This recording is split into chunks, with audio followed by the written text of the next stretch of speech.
Donald Trump के विवादास्पद फैसले के बाद कि टॉमहॉक मिसाइलों को जर्मनी में तैनात नहीं किया जाएगा, यूरोपीय देशों की सरकारें चिंतित हैं कि रूसी तानाशाह व्लादिमीर पुतिन इसे यूरोप पर हमला करने का अपना एकमात्र मौका मान सकते हैं।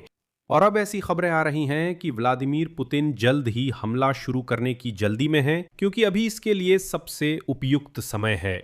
यूरोप में आशंका है कि क्रेमलिन अगले 1-2 सालों को देखेगा जब तक डोनाल्ड ट्रंप अभी भी व्हाइट हाउस में है। यूरोपीय संघ ने अभी तक सैन्य क्षमता नहीं बढ़ाई है। क्या पश्चिम की नाटो प्रतिबद्धता की परीक्षा लेने का समय है? इसके अलावा व्लादिमीर पुतिन ने और अधिक क्षेत्रों पर कब्जा करने की अपनी इच्छा के संकेत देने शुरू कर दिए हैं और ट्रंप इसमें स्पष्ट रूप से उनका साथ दे रहे हैं। आज पॉलिटिको पत्रिका ने यूरोपीय अधिकारियों और यहां तक कि प्रतिनिधियों से भी बातचीत की और इस नतीजे पर पहुंचती है कि रूस यूरोप पर हमला शुरू करने के लिए जल्दबाजी करेगा। मेरा नाम अलेक्सेई पिची है। आइए इस विषय पर चर्चा करें, लेकिन शुरू करने से पहले चैनल सब्सक्राइब करें, एपिसोड लाइक करें और नीचे अपनी टिप्पणी दें। YouTube पर कंटेंट को आगे बढ़ाने के लिए ये जरूरी है, इसके लिए मैं आभारी हूं। साथ ही मेरे टेलीग्राम चैनल पीची न्यूज को भी सब्सक्राइब करें। लिंक वीडियो डिस्क्रिप्शन में है, वहां ताजा खबरें तुरंत मिलती हैं। यूरोप में अब ज्यादा से ज्यादा राजनेता ये कह रहे हैं कि रूस के पास यूरोप के साथ युद्ध शुरू करने का एक मौका मिल गया है। ट्रंप के आदेश पर अमेरिका यूरोप से जा रहा है। ट्रांस अटलांटिक संबंध बहुत खराब हालत में हैं और यूरोपीय संघ अभी पूरी तरह से अपनी सुरक्षा की जिम्मेदारी लेने के लिए तैयार नहीं है।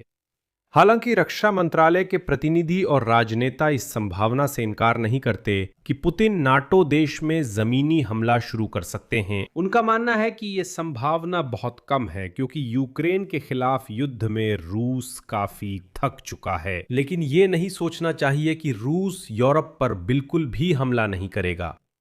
पारंपरिक जमीनी आक्रमण के बजाय व्लादिमीर पुतिन अधिक लक्षित कदम उठाएंगे या ऐसा आक्रमण करेंगे जिससे अस्पष्टता बनी रहे, ताकि वे नाटो के भीतर फूट डालने की उम्मीद कर सकें। क्या ये कार्रवाई आपसी रक्षा हेतु अनुच्छेद 5 लागू करने के मानदंडों को पूरा करती है?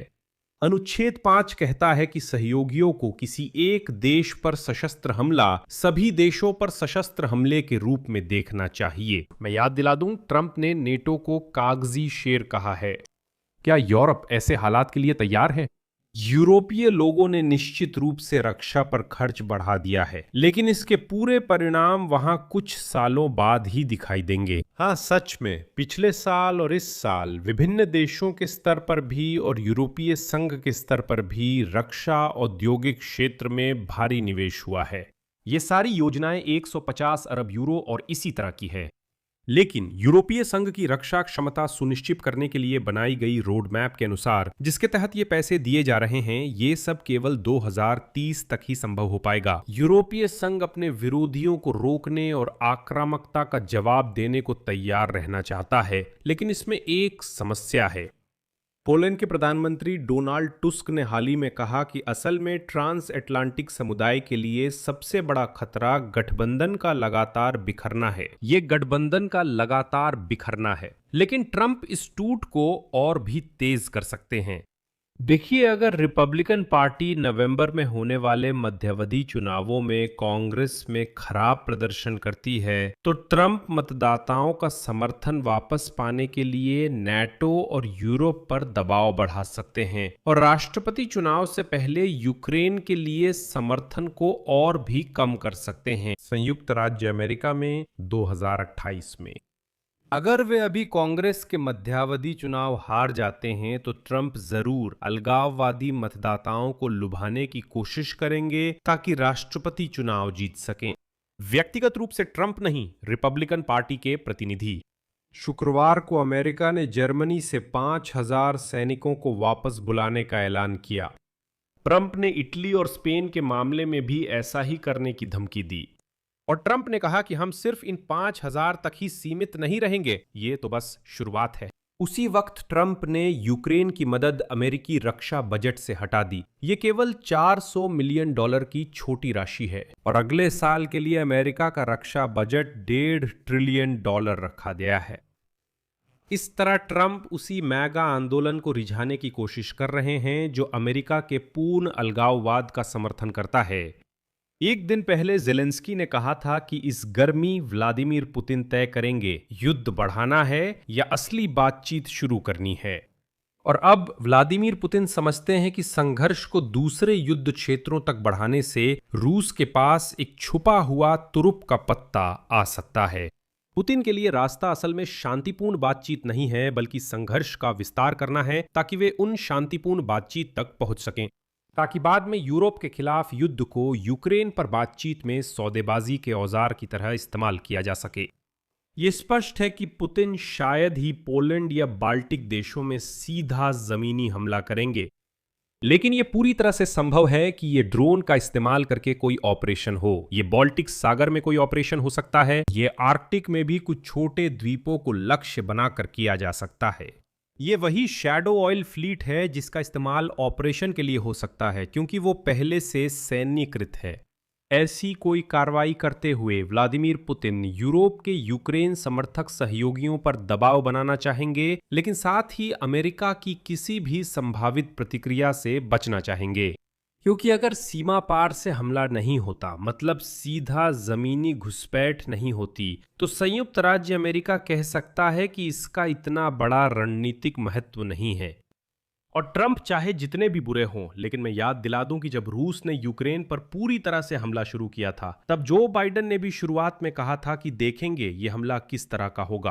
अगर ये वाकई बड़ा और गंभीर हमला होगा तो हम शामिल होंगे, लेकिन अगर ये सीमित रहेगा जैसा कि उन्होंने कहा था, तो शायद हम कोई प्रतिक्रिया न दें। किसी भी हमले को सीमित कैसे कह सकते हैं? हमला तो है ही।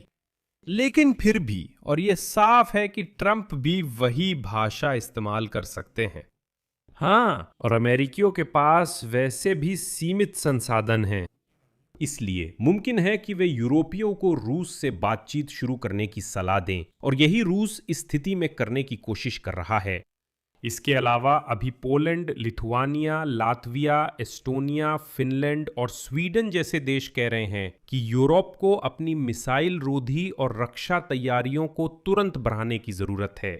ईरान के साथ युद्ध के कारण अमेरिकी हथियारों की आपूर्ति में देरी हो रही है। इसके अलावा लंबी दूरी की मिसाइलों की भी जरूरत है। ट्रंप ने जर्मनी में टॉम हॉक मिसाइलें तैनात करने से मना किया था और यूरोपियों के पास ऐसी मिसाइलें नहीं हैं।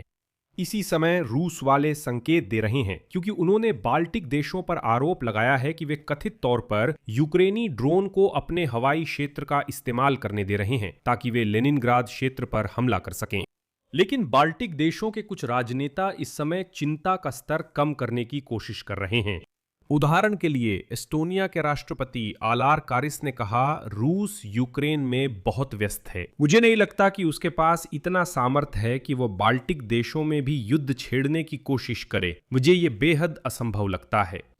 पर आप जानते हैं, ऐसी आत्मसंतुष्टि उनके साथ बुरा मजाक कर सकती है, क्योंकि बाल्टिक देशों पर ड्रोन हमलों के लिए रूस को यूक्रेन के खिलाफ युद्ध से अपनी ताकत ज्यादा हटाने की जरूरत नहीं पड़ेगी।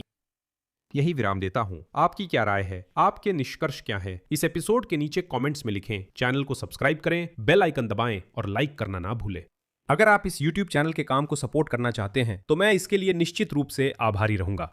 आप ऐसा किसी भी डोनेशन या पेड स्पॉन्सरशिप सब्सक्रिप्शन के जरिए कर सकते हैं, जिनकी लिंक और डिटेल्स इस वीडियो के डिस्क्रिप्शन में दी गई हैं, या फिर आपके स्क्रीन पर दिख रहे इस QR कोड से भी कर सकते हैं।